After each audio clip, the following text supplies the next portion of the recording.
Welcome to APG classes. आप सभी साथियों का एपीजी क्लासेस में स्वागत है। साथियों, आज हम लोगों का टॉपिक होगा शंकु। शंकु एक ऐसा चैप्टर है जो भी कॉम्पिटिटिव एग्जाम होते हैं उन सब में शंकु से सवाल पूछे जाते हैं और ये एडवांस मैथ का पोर्शन माना जाता है।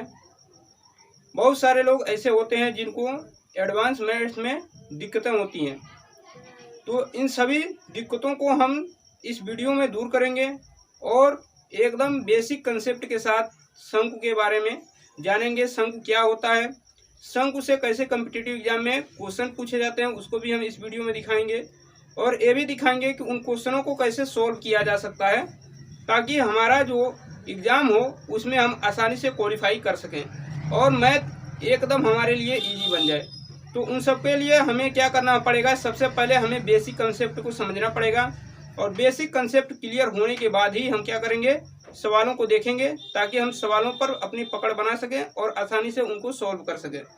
तो जो भी एग्ज़ाम होते हैं जैसे railway, NTPC, group D, UP police, UP लेखपाल या जो भी अदर एग्ज़ाम होते हैं उन सब में एडवांस मैथ्स जो होते हैं उससे क्वेश्चन पूछे जाते हैं और ये अपने आप में बहुत ही महत्वपूर्ण रोल प्ले करता है।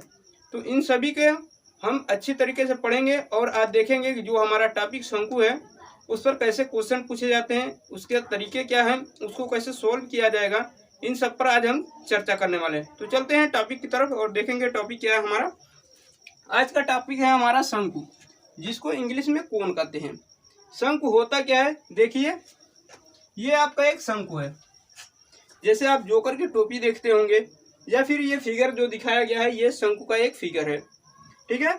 नीचे का जो पार्ट है ये जो नीचे का पार्ट है ये एक वृत्त होता है, ये एक वृत्त होता है। ये देखिए ये जो है सीधा, इसे हम कहते हैं शंकु की ऊंचाई। ये शंकु की ऊंचाई है और इसे हम एच से डिनोट करते हैं, यानी एच से दर्शाते हैं। ये होती है त्रिज्या, जिसको स्मॉल आर से दर्शाते हैं, ये आपको मालूम ही होगा। और ये जो होती है ये, इसे हम तिर्यक ऊंचाई कहते हैं, जिसे हम एल से रिप्रेजेंट करते हैं, एल से दर्शाते हैं। ये चीज़ें आपको क्लियर हो गई होगी। अब चलते हैं, इसके कुछ फार्मूले हैं वो कैसे बने हैं और कैसे उनका कंसेप्ट हम समझेंगे, इस पर चर्चा करेंगे। देखिए, अगर आपसे पूछा जाए कि शंकु का, सबसे पहले हम बात करें शंकु की ये जो लंबाई है इसको कैसे निकालेंगे। तो देखिए, अगर बेसिकली आप देखे हैं तो आप पढ़े होंगे राइट एंगल, ठीक है ना, यानी समकोण त्रिभुज।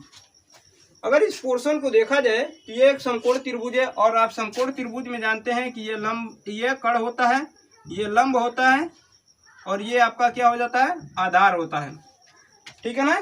तो सेम यही चीज है। तो आप जानते हैं कि अगर कर्ण को निकालना हो तो कर्ण बराबर क्या होता है, कर्ण बराबर अंडर रूट आधार का वर्ग और प्लस लंब का वर्ग, ये होता है। तो हमें इसका मान निकालना है एल, जिसको कर्ण कहते हैं या फिर तिर्यक है, इसमें तिर्यक ऊंचाई होगी।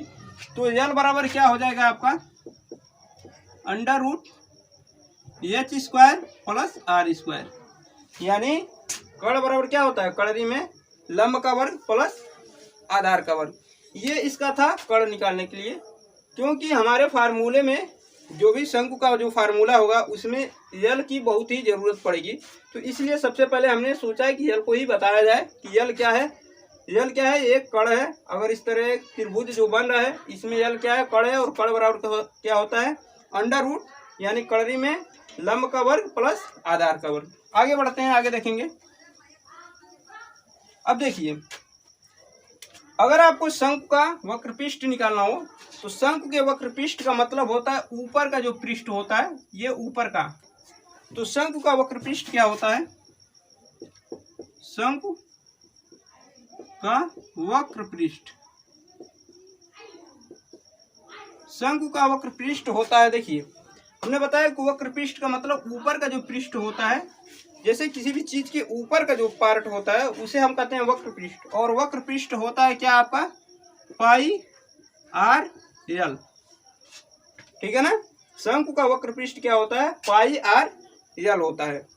उसके बाद शंकु की आयतन की बात करें, शंकु का आयतन, शंकु का आयतन जो होता है वो होता है 1/3 पाई आर स्क्वायर एच। ये शंकु का आयतन होता है, ठीक। और शंकु की अगर संपूर्ण पृष्ठ की बात की जाए, शंकु का संपूर्ण पृष्ठ, शंकु की संपूर्ण पृष्ठ की बात की जाए तो संपूर्ण पृष्ठ का मतलब होता है कि ये ऊपर का जो पृष्ठ है और उसके साथ नीचे का जो ये वृत्ताकार पृष्ठ है उनको भी जोड़ देते हैं तो ये शंकु का पृष्ठ, संपूर्ण पृष्ठ निकल जाता है। तो शंकु का संपूर्ण पृष्ठ क्या होगा, पहले ऊपर का जो पार्ट होगा जिसे हम वक्र पृष्ठ कहते हैं, यानी पाई आर एल, और प्लस ये नीचे का जो वृत्ताकार क्षेत्र है तो उसको भी जोड़ देंगे। तो नीचे का वृत्ताकार जो क्षेत्र है तो वृत्त का क्षेत्रफल का फार्मूला क्या होता है, पाई आर स्क्वायर। तो यहाँ से आप देखेंगे पाई आर और पाई आर कॉमन ले लेंगे तो आपका बचेगा एल प्लस आर। तो ये आपका है शंकु के संपूर्ण पृष्ठ का फार्मूला, ये है शंकु के आयतन का फार्मूला, और ये है शंकु के वक्र पृष्ठ यानी केवल ऊपर के पृष्ठ, ये नीचे वाला तब नहीं लेंगे, केवल ऊपर के पृष्ठ का फार्मूला पाई आर एल, और ये एल का मान यानी कर्ण बराबर √h² प्लस आर स्क्वायर, जहाँ एल क्या है तिर्यक ऊंचाई। अगर क्वेश्चन में कहीं आता है कि तिर्यक ऊंचाई तो उसका मतलब यही हुआ एल। ये इसके शंकु के कुछ इंपॉर्टेंट फार्मूले हैं, इसी पर क्वेश्चन होंगे और इसी पर क्वेश्चन पूछे जाते हैं। तो देखेंगे कि क्वेश्चन कैसे कॉम्पिटिटिव एग्जाम में पूछे जाते हैं और उन सबको हम कैसे सोल्व कर सकते हैं उसके बारे में चर्चा करेंगे। तो चलते हैं क्वेश्चन के माध्यम से समझेंगे कि क्वेश्चन क्या है और क्वेश्चन का आंसर हम कैसे देंगे। तो चलते हैं क्वेश्चन की तरफ, क्वेश्चन देखेंगे। देखिए क्वेश्चन क्या है, क्वेश्चन है कि एक शंकु की आधार की त्रिज्या 6 सेमी है तथा ऊंचाई 8 सेमी है, तो इसकी तिर्यक ऊंचाई ज्ञात कीजिए। ऑप्शन ए है 10 सेमी, ऑप्शन बी है 20 सेमी, ऑप्शन सी है 15 सेमी और ऑप्शन डी है 14 सेमी। तो हमें बताना है कि शंकु की तिर्यक ऊंचाई क्या होती है। तो देखिए शंकु की तिर्यक ऊंचाई के लिए हमने आपको फार्मूला बताया एल =√r² प्लस h²। तो यहाँ से देखेंगे r का मान क्या है 6 सेमी है तो 6 का वर्ग, और प्लस h का मान क्या है 8 सेमी है तो 8 का वर्ग। अब देखेंगे कि 6 का वर्ग क्या होता है 36 और 8 का वर्ग क्या होता है 64। इसको आप जोड़ेंगे तो क्या हो जाएगा 100 √100, और यहाँ से आप इसका वर्गमूल निकालेंगे तो 10 आ जाएगा, यानी 10 सेंटीमीटर क्या हो जाएगी इस शंकु की तिर्यक ऊंचाई हो जाएगी, जो ऑप्शन ए सही हो जाएगा। ठीक है ना, तो 10 सेंटीमीटर इसका सही ऑप्शन होगा, जो ऑप्शन ए है सही आंसर होगा। बढ़ते हैं अगले क्वेश्चन की तरफ। अगला क्वेश्चन देखेंगे। अगला क्वेश्चन क्या है, देखिए क्वेश्चन क्या है। क्वेश्चन है कि एक शंकु की आधार की त्रिज्या 7 सेमी है तथा ऊंचाई 18 सेमी है, शंकु का आयतन कितना होगा। ऑप्शन ए है 424 सेमी, 424 सेमी क्यूब, ऑप्शन बी है 924 सेमी क्यूब, ऑप्शन सी है 412 सेमी क्यूब और ऑप्शन डी है 212 सेमी क्यूब। तो हमें बताना है कि शंकु का आयतन क्या होगा। तो देखिए इसको कैसे सॉल्व करेंगे। आप जानते हैं कि शंकु का आयतन क्या होता है, शंकु का आयतन, शंकु का आयतन क्या होता है आप जानते हैं कि शंकु का आयतन 1/3 पाई r² h होता है। अब इसी में मान रखेंगे। देखिए 1/3 पाई का मान आप जानते हैं 22/7, r का मान दिया गया है कितना 7, तो 7 × 7 और ऊंचाई कितनी दी गई है 18। अब देखिए इसको काटिए, 7 से 7 कटेगा और 3 से 18 कट जाएगा 6 बार में।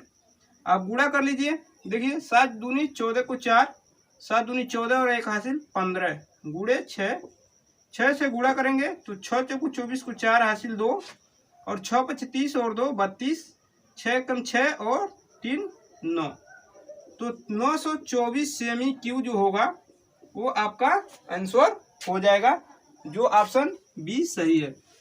एक बार फिर रिपीट कर दे रहे हैं। शंकु का आयतन होता है 1/3 पाई r² h, 1/3 पाई का मान 22/7, r का मान 7। देखिए स्क्वायर है तो 2 बार 7 का मान रखेंगे, r का मान 7 7 2 बार रखेंगे और ऊंचाई 18 है। 7 से 7 काट देंगे एक बार में और 3 से 18 कट जाएगा 6 बार में। आप इसका गुणा करेंगे तो 924 सेमी क्यूब आपका आंसर हो जाएगा, जो ऑप्शन बी सही हो जाएगा। तो इसी तरह के कम्पिटिटिव एग्जाम में क्वेश्चन पूछे जाते हैं। ऐसा नहीं है कि कम्पिटिटिव एग्जाम में कोई अलग क्वेश्चन होते हैं, सारे यही क्वेश्चन होते हैं। बशर्ते हमें क्या होता है, जब तक कंसेप्ट क्लियर नहीं होता है तब तक हम आसानी से सवालों को न समझ पाते हैं, न ही उसका आंसर दे पाते हैं। तो सबसे पहले जरूरी है कि हम बेसिक कंसेप्ट को समझें और उसके बाद क्वेश्चनों के आंसर देने का प्रयास करें।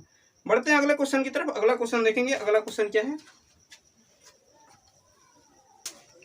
देखिए क्वेश्चन क्या है। क्वेश्चन है कि एक शंक्वाकार तंबू के आधार की त्रिज्या 7 मीटर है तथा ऊंचाई 24 मीटर है। इसे बनाने में 1.25 मीटर चौड़ा कितना कपड़ा लगेगा? ऑप्शन ए है 440 मीटर, ऑप्शन बी है 420 मीटर, ऑप्शन सी है 410 मीटर और ऑप्शन डी है 400 मीटर। तो देखिए ऐसे क्वेश्चन को कैसे सॉल्व किया जाएगा इसे हम देखेंगे।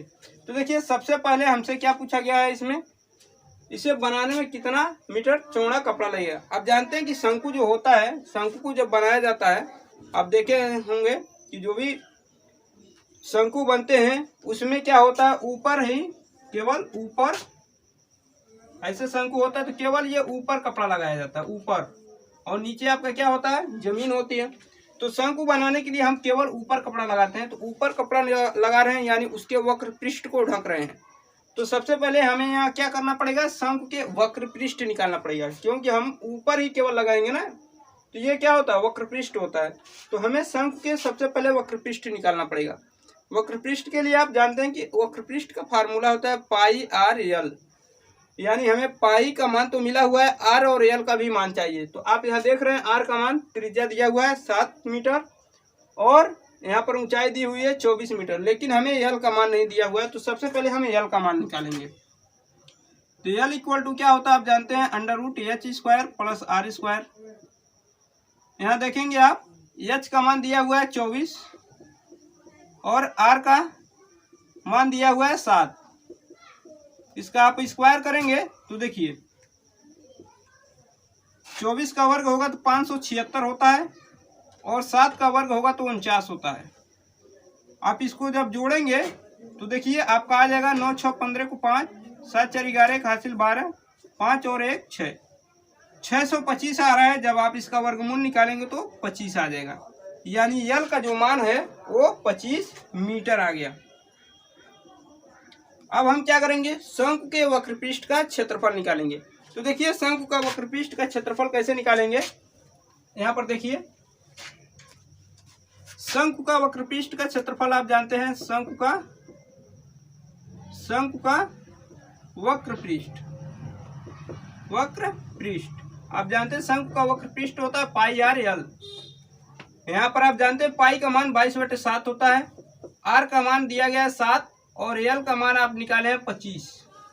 यहाँ से देखिए 7 से 7 कट जाएगा, 25 से गुणा कीजिए, 25 दूनी 50 और 25 दूनी 50 और 5 55, 55 मीटर स्क्वायर जो होगा वो आपका शंकु के वक्रपृष्ठ का क्षेत्रफल आ गया।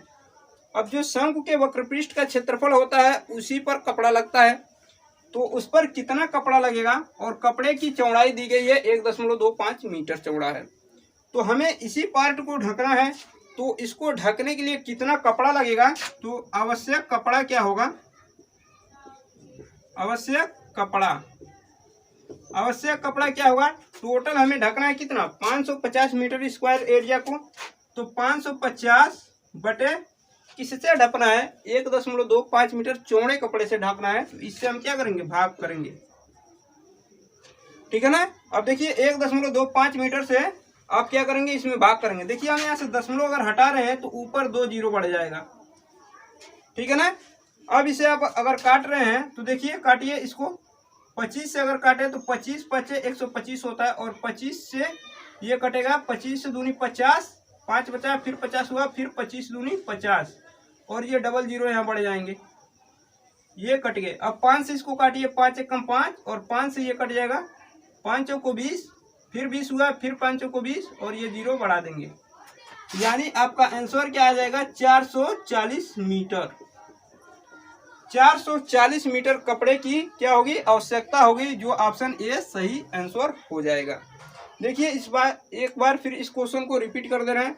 सबसे पहले हमसे पूछा गया है कि कितना कपड़ा लगेगा यानी आवश्यक कपड़ा कितना लगेगा शंकु को बनाने में। तो शंकु को जब भी बनाते हैं तो उसके ऊपर कपड़ा लगाते हैं, यानी उसके वक्रपृष्ठ पर कपड़ा लगाते हैं। तो वक्रपृष्ठ निकालने के लिए हमें क्या चाहिए, पाई और एल का मान चाहिए। तो हमें केवल आर का मान मिला है, पाई का मान मिला है, एल का मान नहीं मिला है। तो एल का फार्मूला आप यहाँ जानते हैं, एल बराबर √h² प्लस r²। आपको एच और आर का मान दिया गया है, यहाँ से निकालेंगे तो एल का मान 25 निकलेगा। फिर शंकु के वक्रपृष्ठ का फार्मूला लगाएंगे और शंकु के वक्रपृष्ठ निकालेंगे तो 550 मीटर स्क्वायर आ जाएगा। अब जो वक्रपृष्ठ होता है उसी पर कपड़ा लगाना है, लेकिन कपड़ा कैसा लगाना है, 1.25 मीटर चौड़ा लगाना है। तो 550 में हम जब 1.25 का भाग देंगे तो यहाँ से दशमलव हटाएंगे, 2 अंक दशमलव के दाएं तरफ 2 अंक है तो ऊपर 2 जीरो बढ़ा देंगे। जब इसको काटेंगे तो 440 मीटर लंबा कपड़ा हमें चाहिए इस शंकु को बनाने के लिए। तो यही ऑप्शन जो है, ऑप्शन ए 440 मीटर आपका सही आंसर हो जाएगा। बढ़ते हैं अगले क्वेश्चन की तरफ और अगला क्वेश्चन देखेंगे कि अगला क्वेश्चन क्या है।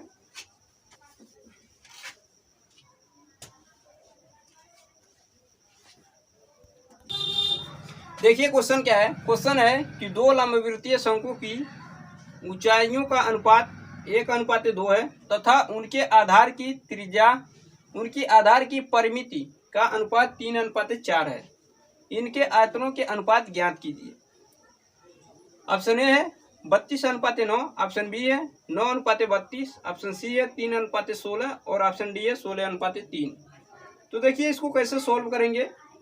देखिए जब भी कंपेयर किया जाए, जब भी अनुपात में मान दिया जाए तो कांस्टेंट वैल्यू का कोई इसमें रोल नहीं होता है। जैसे अगर हमें यहाँ पर परिमिति की बात करें, परिमिति का अनुपात दिया है, परिमिति का मतलब होता है जो उसकी आधार की परिमिति का मतलब होता है जो वृत्ताकार ये पार्ट है इसकी परिमाप, ठीक है ना। तो इसका परिमाप दिया गया है। तो इसका परिमाप अगर हम बात करें, वृत्त का परिमाप क्या होता है 2πr।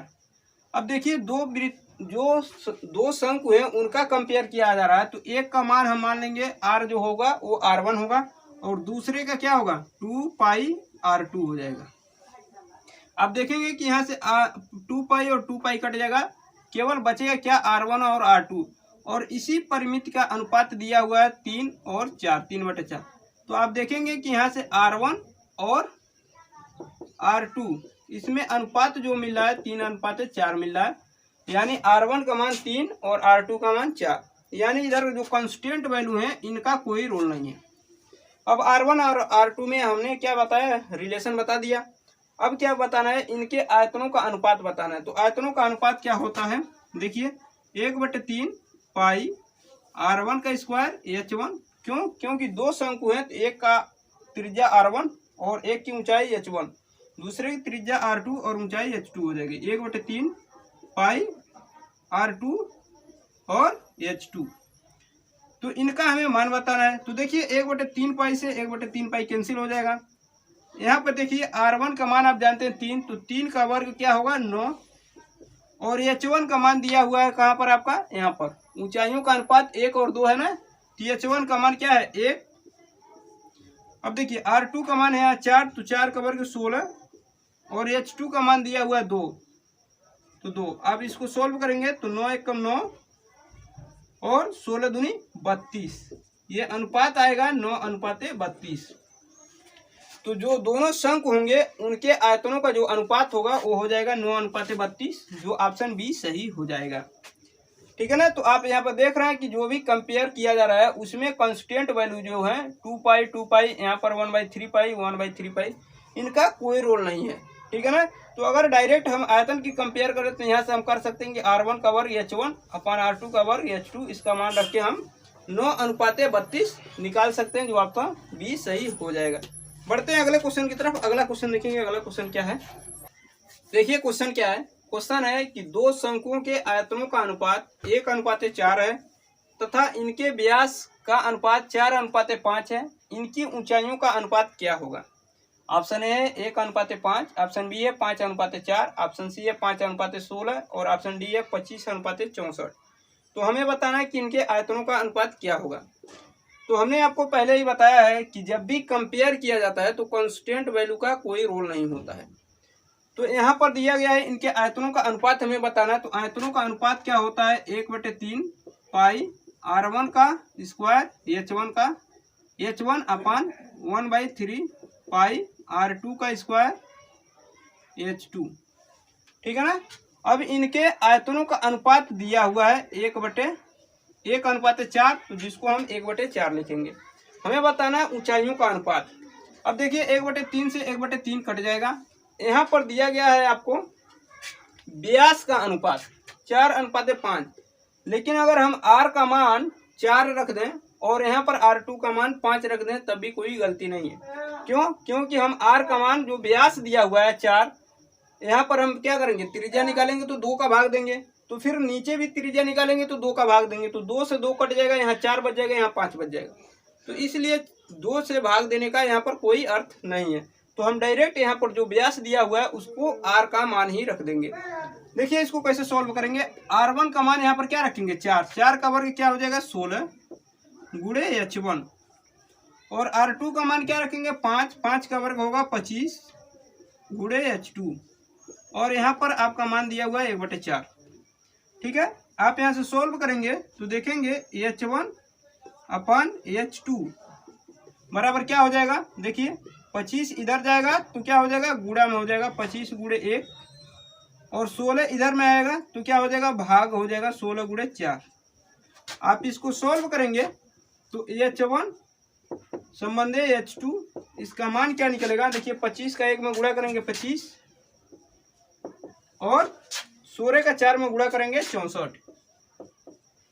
तो आपका अनुपात क्या आएगा, ऊंचाइयों का जो अनुपात होगा H1 और H2 का अनुपात होगा वो 25:64 होगा, जो ऑप्शन डी सही आंसर हो जाएगा। तो यहाँ से देख रहे हैं कि आप अगर आपको कंसेप्ट क्लियर है तो सवालों को आप आसानी से सॉल्व कर सकते हैं। एक बात का ध्यान रखिएगा कि जब भी कांस्टेंट वैल्यू होंगे, यानी जब भी कंपेयर किया जाएगा, तो कांस्टेंट वैल्यू को हम यहाँ पर क्या कर सकते हैं, इग्नोर कर सकते हैं, उससे कोई फर्क नहीं पड़ने वाला है। तो यहाँ पर आपका आंसर डी हो जाएगा 25:64। बढ़ते हैं अगले क्वेश्चन की तरफ, और अगला क्वेश्चन देखेंगे। अगला क्वेश्चन क्या है, देखिए क्वेश्चन क्या है। क्वेश्चन है कि एक शंकु की ऊंचाई में 200% की वृद्धि की, 200% की वृद्धि हुई तथा उसके आधार में, उसके अर्धव्यास में 50% की कमी करने पर शंकु के आयतन में क्या परिवर्तन होगा। ऑप्शन ए है 25% की वृद्धि होगी, ऑप्शन बी है 50% की वृद्धि होगी, ऑप्शन सी है 25% की कमी होगी, और ऑप्शन डी है 50% की कमी होगी। तो देखिए ऐसे सवालों को कैसे सॉल्व किया जाएगा। देखिए कह रहा है कि ऊंचाई में 200% की वृद्धि हो रही है, तो हम क्या करेंगे, ये जो परसेंटेज है इसको फ्रैक्शन में बदल देंगे। फ्रैक्शन का मतलब क्या है, 200% की वृद्धि हो रही है तो हम क्या करेंगे 200%, ये परसेंट है ना, तो इस परसेंटेज को हटाएंगे तो क्या हो जाएगा, नीचे 100 का भाग करेंगे।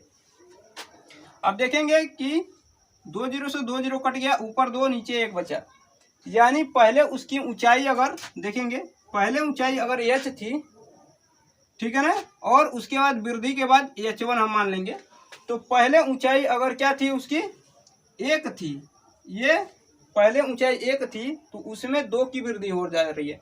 तो पहले ऊंचाई 1 थी तो इसको 1 लिखेंगे, और क्या कर रहे हैं 200% की वृद्धि करने का मतलब 2 की वृद्धि कर रहे हैं, तो 2 की वृद्धि करेंगे तो क्या हो जाएगी, ये 3 हो जाएगा। अब आते हैं आगे, अर्धव्यास में 50% की कमी कर रहा है, तो 50% की कमी कर रहा है तो पहले हम मान लेते हैं R1 है और उसके बाद R2 है। पहले व्यास देखिए 50% की कमी करने का मतलब इसका फ्रैक्शन लिखें तो 50/100 होगा। आप इसे काटेंगे तो 50 से कम 50, 50 दूनी 100, यानी पहले त्रिज्या अगर 2 थी तो अब क्या हो रही है 50% की कमी हो रही है, तो क्या होंगे 2 में से 1 घट जाएगा, यानी 1 हो जाएगा। यानी जब वृद्धि की बात करता है तो हम जोड़ते हैं, और जब कमी की बात करता है तो घटाते हैं। नीचे क्या होता है पुराना वाला, और ऊपर क्या होता है जब जोड़ देते हैं तो नया वाला आ जाता है, या फिर घटा देते हैं तो नया वाला आ जाता है। लेकिन कंडीशन के हिसाब से जब कहेगा वृद्धि तब जोड़ेंगे, और जब कहेगा कमी तो घटाएंगे। अब देखिए H1 का मान पहले 1 था, अब क्या हुआ वृद्धि के बाद 3 हो गया। R1 का मान पहले 2 था, वृद्धि के बाद R2 का मान 1 हो गया। अब देखिए हमसे पूछा गया कि आयतन में कितना परिवर्तन होगा, तो आप जानते हैं कि शंकु का आयतन क्या होता है 1/3 पाई R1 स्क्वायर H1। ये क्या है, हम यहाँ लिख दे रहे हैं ओल्ड आयतन है, ये पुराना आयतन है। तो पुराना आयतन 1/3 पाई R1 का स्क्वायर H1। आप यहाँ मान रखेंगे तो देखेंगे 1/3 पाई को हम पाई ही रहने दे रहे हैं। R1 का मान क्या है R1 का मान 2 है, तो 2 का वर्ग क्या हो जाएगा 4, और H1 का मान क्या है 1 है, तो 1 यहाँ रखेंगे। अब यहाँ देखेंगे कि 1/3 पाई, 1/3 गुणे पाई गुणे 4 एकम 4 हो रहा है। अब नया आयतन क्या होगा, न्यू आयतन। यहाँ न्यू आयतन क्या होता है 1/3 पाई R2 का स्क्वायर H2। आप देखेंगे कि 1/3 पाई R2 का मान क्या है 1 है, नया आयतन, नया त्रिज्या क्या है 1 है, तो 1 का वर्ग 1, और H2 क्या है, H2 का मान आपका क्या है H1, नया जो त्रिज्या बनी है यहाँ पर, नया ऊंचाई, तो वो क्या है H1 का मान क्या है 3 है, तो यहाँ पर क्या रखेंगे 3। जब आप इसको गुणा करेंगे तो देखेंगे 1/3 पाई इंटू 3 एकम 3। अब आप कंपेयर करेंगे कि यहाँ पर पहले था 1/3 कंस्टेंट दिख रहा है, यहाँ भी 1/3 कंस्टेंट दिख रहा है, यानी 1/3 का कोई रोल नहीं है। रोल क्या है, यहाँ 4 और यहाँ 3। तो पहले आयतन क्या था, ओल्ड आयतन क्या था 4 था, अब आयतन क्या हो गया 3 हो गया है। तो हम देख रहे हैं कि 4 से 3 हुआ, यानी कमी हुई। तो कमी हुई तो कितने की कमी हो गई, यहाँ पर हम दिखाएंगे। कमी हुई तो कितने की कमी हो गई, देखिए 4 से 3 हो गया, यानी 1 की कमी हो गई, और 1 की कमी हो गई तो हमसे पूछा गया है कि उसके आयतन में क्या परिवर्तन होगा। तो कमी हो रही है तो कमी प्रतिशत निकालेंगे। कमी प्रतिशत बराबर कितनी की कमी हो रही है, 4 से 3 होगा, 1 की कमी हो जा रही है 1 गुणे 100, और कितने पर कमी हो रही है 4 पर कमी हो रही है। तो 4 से क्या करेंगे भाग कर देंगे, तो 4 एकम 4, और 4 से ये 25 बार में कट जाएगा, यानी 25% की क्या हो गई कमी हो गई। तो 25% की आपकी क्या हो जाएगी कमी हो जाएगी, जो ऑप्शन सी सही आंसर हो जाएगा। तो 25% की कमी होगी, ऑप्शन सी सही आंसर हो जाएगा। बढ़ते हैं नेक्स्ट क्वेश्चन की तरफ। नेक्स्ट क्वेश्चन देखेंगे। नेक्स्ट क्वेश्चन क्या है, देखिए क्वेश्चन क्या है। क्वेश्चन है कि यदि किसी शंकु की त्रिज्या तथा ऊंचाई में से प्रत्येक में 10% की वृद्धि कर दी जाए तो शंकु के आयतन में कितने प्रतिशत की वृद्धि होगी। ऑप्शन ए है 20%, ऑप्शन बी है 33.1%, ऑप्शन सी है 44.2%, और ऑप्शन डी है 100%। तो हमें बताना है कि कितने प्रतिशत की वृद्धि होगी। तो देखिए इसको कैसे सॉल्व करेंगे। इससे पहले वाले सवाल को आपने देखा है, सेम उसी पर ये सवाल है। देखिए कैसे सॉल्व करेंगे इसको। कह रहा है कि त्रिज्या तथा ऊंचाई में 10% की वृद्धि की जा रही है, यानी 10/100, यानी 10% का मतलब क्या है, परसेंटेज हटाएंगे तो नीचे 100 लिखेंगे। इसका फ्रैक्शन हम बना रहे हैं 10/100 करके। तो देखिए 10 एकम 10 और 10 दूना 10 दाम 100। अगर पहले त्रिज्या R थी, अब R1 थी, अब क्या हो रही है R2 हो रही है। पहले त्रिज्या R1 थी तो 10 थी, अब उसमें क्या कर रहे हैं 10% की वृद्धि कर रहे हैं, यानी 10% बढ़ने का मतलब 1 बढ़ा, तो क्या हो गया 11 हो गया, यानी नई त्रिज्या क्या हो गई 11 हो गई। उसके बाद ऊंचाई में भी क्या कर रहा है वृद्धि कर रहा है। तो पहले अगर ऊंचाई H1 थी तो अब नई ऊंचाई क्या होगी H2 होगी। अब देखिए सेम कंडीशन इसमें भी लागू होगा। क्या कर रहा है ऊंचाई में भी 10% की वृद्धि कर रहा है, तो उसका भी फ्रैक्शन यही होगा। पहले 10 थी तो अब 10% की वृद्धि होगी, तो 10 से क्या हो जाएगी 11 हो जाएगी। इतना क्लियर है। अब देखिए हमें पूछा गया कि उसके आयतन में कितने प्रतिशत की परिवर्तन होगा। तो आप जानते हैं कि शंकु का आयतन बराबर होता है 1/3 पाई R स्क्वायर एच। हमने अभी दिखाया कि पिछले सवाल में 1/3 पाई का कोई रोल नहीं है, तो इसलिए हम यहाँ पर 1/3 पाई हटा दे रहे हैं। केवल बचेगा क्या पाई, 1/3 पाई हट जाएगा तो क्या बचेगा R1 स्क्वायर एच बचेगा। यानी यहाँ से एक बार लिख कर दिखा दे रहे हैं 1/3 पाई R1 का स्क्वायर H1। यानी अगर ये 1/3 पाई को हम हटा दें तो क्या बचेगा R1 H1। तो हम इसको हटा ही दे रहे हैं क्योंकि कंपेयर में इसका कोई रोल नहीं आ रहा है। तो ये देखिए ओल्ड आयतन, ठीक है ना, यानी पुराना आयतन। पुराना आयतन क्या होगा देखिए R1 का मान यहाँ पर क्या है आपका 10, तो 10 का वर्ग होगा तो क्या हो जाएगा 100, और फिर H1 का मान क्या है 10, तो 10 का वर्ग 10 है केवल, तो 10 रखेंगे। गुणा करेंगे तो आप इसका मान क्या आएगा 1000। ये ओल्ड आयतन है। अब न्यू आयतन क्या होगा न्यू, तो न्यू में भी दिखाएंगे 1/3 पाई हट जाएगा, केवल बचेगा क्या R2 का वर्ग और H2, ठीक है ना। हमने आपको दिखाया कि 1/3 का कोई रोल नहीं है, इसलिए हम 1/3 हटा देंगे। ये न्यू आयतन है। तो न्यू आयतन में देखिए R2 का मान क्या है 11। तो 11 का वर्ग करेंगे तो क्या हो जाएगा 121, और H2 का मान 11 है। तो इसका क्या करेंगे, यहाँ पर 11 लिखकर गुणा करेंगे तो आप देखेंगे कि 1331 हो जाएगा इसका गुणा करने पर 1331। अब देखिए पुराना जो आयतन था वो था 1000, नया आयतन आ गया 1331। तो वृद्धि कितनी की हो गई, यहाँ से वृद्धि कितनी की हो गई, वृद्धि हो गई 331 की। तो वृद्धि हो रही है 331 की, और हमसे पूछा जा रहा है परसेंटेज में, तो यानी वृद्धि प्रतिशत पूछा जा रहा है। तो वृद्धि प्रतिशत बराबर क्या हो जाएगा, प्रतिशत बराबर क्या होगा, वृद्धि कितनी की हो रही है 331 की। तो वृद्धि 331 की हो रही है, तो वृद्धि गुणे 100 बटे प्रारंभिक आयतन। तो प्रारंभिक आयतन क्या था 1000 था, तो 1000 से क्या करेंगे भाग कर देंगे। तो देखिए 2 जीरो से ये 2 जीरो कट जाएगा, और जब 10 से इसमें भाग देंगे तो आपका मान आएगा 33.1%, यानी 33.1% की आपकी क्या हो जाएगी, वृद्धि हो जाएगी, जो ऑप्शन बी आपका सही आंसर हो जाएगा। ठीक है ना। तो बढ़ते हैं नेक्स्ट क्वेश्चन की तरफ। नेक्स्ट क्वेश्चन देखेंगे। नेक्स्ट क्वेश्चन क्या है,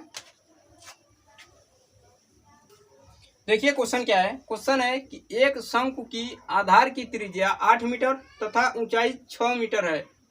7 रुपये प्रति मीटर स्क्वायर की दर से शंकु के संपूर्ण पृष्ठ को रंगवाने का खर्च कितना होगा। ऑप्शन ए है 3168 रुपये, ऑप्शन बी है 6138 रुपये, ऑप्शन सी है 6138 रुपये, और ऑप्शन डी है 1638 रुपये। ठीक है ना। यहाँ पर 28 रहेगा।